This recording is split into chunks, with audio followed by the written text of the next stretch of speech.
Hello, my name is Janet Barrie, and for the next 10 minutes or so we're going to look at a group of World War I conscientious objectors in an East Lancashire community.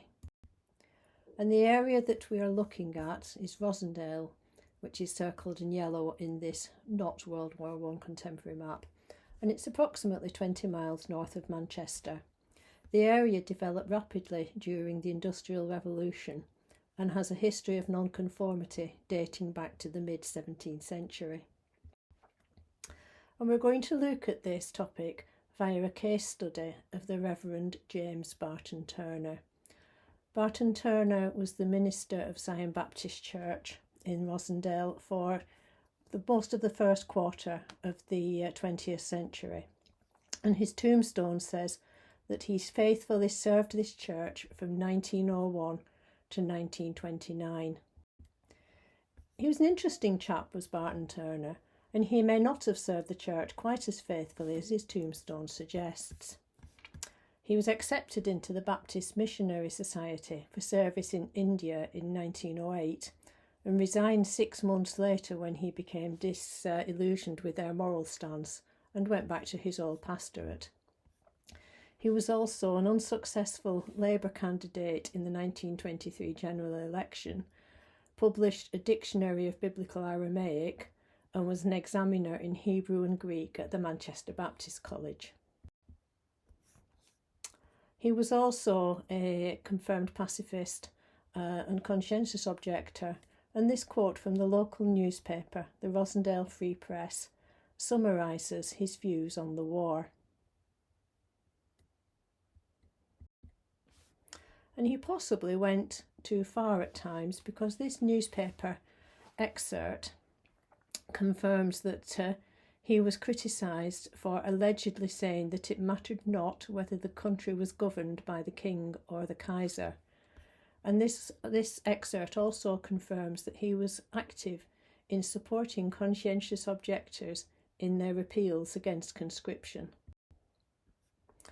Now, by 1914, it was becoming obvious that the number of volunteers was too small to sustain the war effort, and national registration was introduced.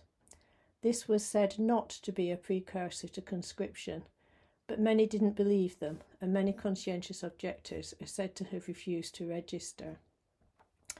The National Registration Acts were brought in 1915, and by 1916 there were upwards of 3.5 million men not serving.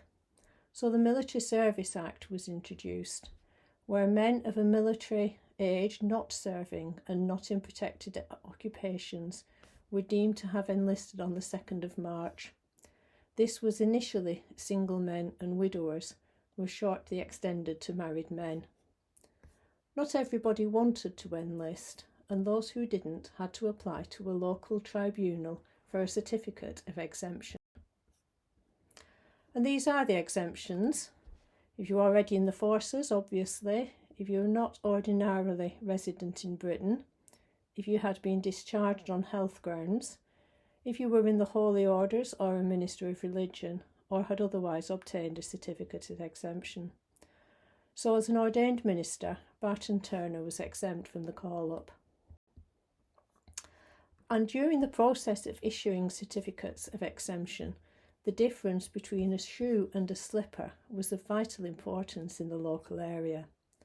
Why?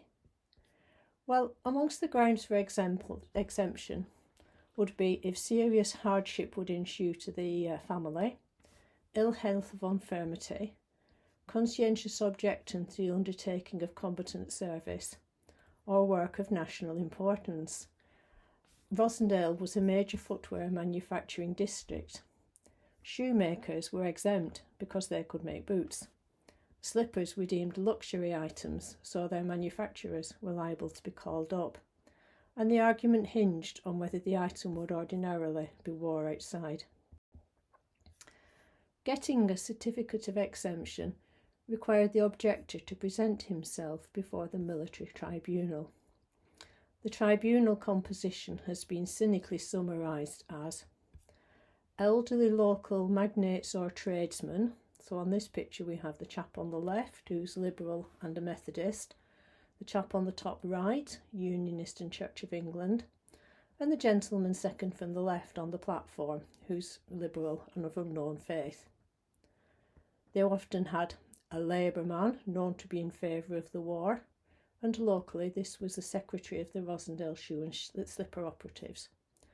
One or two exceptional Quakers here and there, a few women, generally fiercer than the men, the stipendiary magistrate or county court judge, and the military representative, and here he's on the platform on the great court second from the right, Lieutenant Colonel Joshua Craven Hoyle, who was discharged injured in 1915 after service in Egypt. As far as I'm aware, there were no women and no known Quakers on the local tribunal. And tribunals were often well reported in the local paper. However, if these are not online, then the quality of the scans can make study challenging. The majority of those who sought exemption on personal grounds were given a deferral in order to make arrangements for the care of their relatives, and there were 111 reported appeals in March 1916, just after conscription was introduced. This is almost certainly underreporting. Of these, 21 were for personal reasons, arguing hardship to family if they were enlisted. 79 claimed an occupational exemption, and 11 were conscientious objectors. The outcome depended on the quality of the argument rather than their reason for not wanting to fight. And these are the reasons for the 11 conscientious objection. One was a member of the Independent Labour Party and who was exempt from combatant service. 4 said they were not prepared to kill, and their outcomes are there. And 6 claimed that it was incompatible with their Christian faith.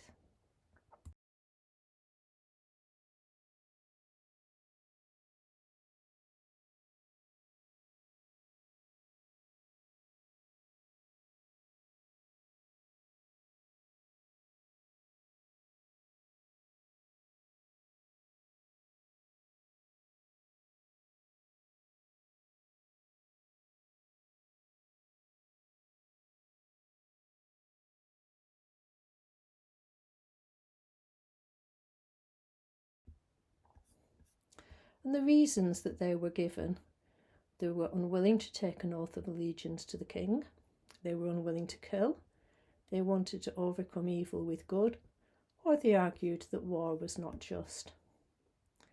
One of them said, "I am not an Englishman in that sense, I am a Christian." Another, "The applicant belongs to a heavenly king and is not prepared to fight for an earthly one." A third, "He had no right to take another man's life, and no man had the right to take his life." A fourth, "He did not object to saving life, but not for that man to go and kill again." A fifth, "I cannot do a man any good by killing him." And one claimed that it was hypocritical to go to war to defend Belgium when we didn't defend the Congo when Belgium invaded it. Woodley Mission was an independent mission with no clergy or paid staff. The Waterford, the local branch of the Non-Conscription Fellowship, met here, as did the branch of the Labour Party, Independent Labour Party. They allowed their premises to be used for mock tribunals to prepare men for the real thing. And Barton Turner confirmed at tribunals that he had played the military representative at the mocks. At which point Lieutenant Colonel Craven Hoyle, the military representative, said, "Did you ask leading questions?" Barton Turner replied, "Certainly not." "Well, you didn't play me very well then." Turner claimed that the idea of a mock tribunal was to probe the depth of a man's objection and not to school them in what to say.